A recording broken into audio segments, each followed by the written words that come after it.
EVM, चुनाव आयोग और संस्थाओं की निष्पक्षता, इस पर कांग्रेस के लुटियंस गैंग ने पिछले 10 सालों में एक फर्जी नैरेटिव पैदा करने की कोशिश की है। जब खुद चुनाव जीते तो सब कुछ ठीक, जब बीजेपी जीते तो दोषी ईवीएम और चुनाव आयोग। ऐसे पिछले 10 सालों में कई बार किया गया और लोकसभा चुनाव के दौरान भी करने की कोशिश की जा रही है। लेकिन ऐसे क्यों हो रहा है? रामचरितमानस में लिखा है, जाकी रही भावना जैसी, प्रभु मूरत देखी तिन तैसी। कांग्रेस के साथ भी ऐसा ही है।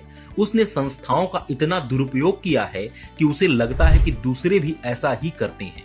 कांग्रेस आज चुनाव आयोग पर सवाल उठाती है, लेकिन अतीत में देखें तो कांग्रेस के शासनकाल में चुनाव आयोग को चलाने का असली मामला समझ में आता है। 21 मई 1991 में तमिलनाडु के श्रीपेरम्बदूर में राजीव गांधी की हत्या हुई।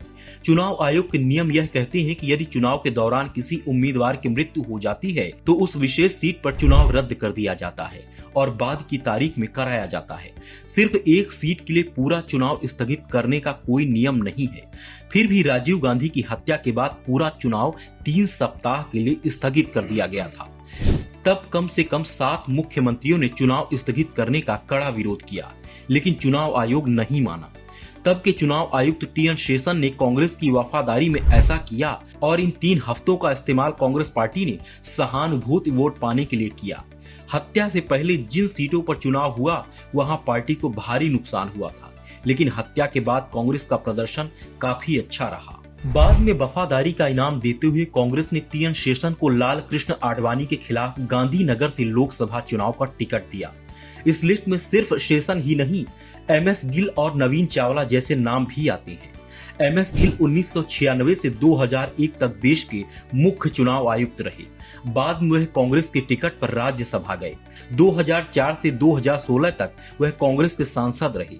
2008 में उन्हें केंद्रीय खेल मंत्री बनाया गया। मनमोहन सिंह सरकार में वह खेल युवा मामलों के मंत्री के साथ साथ सांख्यिकी और कार्यक्रम कार्यान्वयन मंत्री भी रहे। वहीं नवीन चावला 2005 से 2009 तक देश के मुख्य चुनाव आयुक्त रहे। वह गांधी परिवार के काफी करीबी थे।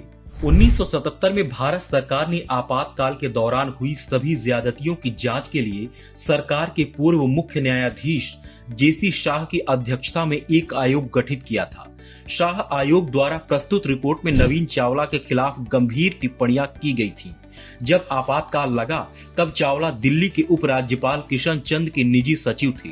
शाह आयोग ने चावला पर कहा था कि उन्होंने अपने पद का घोर दुरुपयोग किया और नागरिकों के कल्याण की अनदेखी करते हुए अपनी शक्तियों का दुरुपयोग किया और इस प्रक्रिया में खुद को किसी भी सार्वजनिक पद पर रहने के लिए अयोग्य बना दिया, जिसके लिए निष्पक्ष व्यवहार और दूसरों के लिए विचारशील रवैया अपनाने की जरूरत होती है।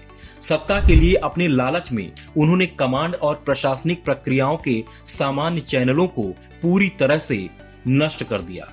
चावला के मुख्य चुनाव आयुक्त रहते ही चुनाव आयोग ने भाजपा की मान्यता रद्द करने के लिए सुनवाई शुरू की थी। सच कहा जाए तो चुनाव आयोग पहली बार वास्तव में निष्पक्ष और तटस्थ हो गया है। यह निष्पक्षता कांग्रेस पार्टी और उसके पारिस्थितिकी तंत्र को बहुत चुभ रही है।